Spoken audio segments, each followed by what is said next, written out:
bang meron?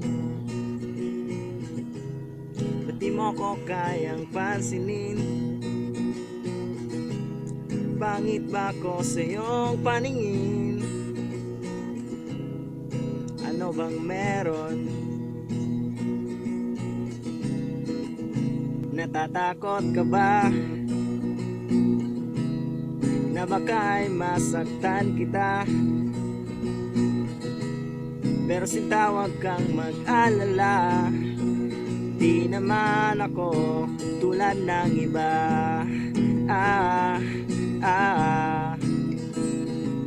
Wala man akong magagarang kotse, wala rin akong perang marami, pero ang kaya kong ibigay ay ang puso ko. Kaya sana naman ako'y pagbigyan mo na sana ako.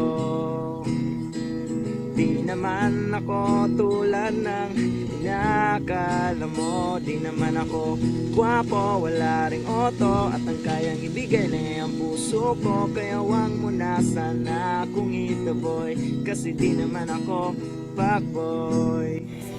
Sa FB nung makita ko larawan mo, akala ko anghel at nananaginip lang ako. Kaya dali-dali at inad na din kita. Lumipas ang ilang saglit at ako'y inaccept mo na. Laking tuwa, bumilog ang mata, sobra ang saya. Agad akong nagchat sa'yo, parang mapansin mo na naging magkaibigan tayo. Mabilis ang pangyayari, kaso nga lang hiya. Nung ang feelings ko'y sinabi, sabi ko gusto kita, di nagpaligoy-ligoy pa. Kaso lang tumanggi ka, kesyo may nalaman ka. Mga bali-balita lang na hindi naman totoo. Fuckboy, manloloko, tsaka sinungaling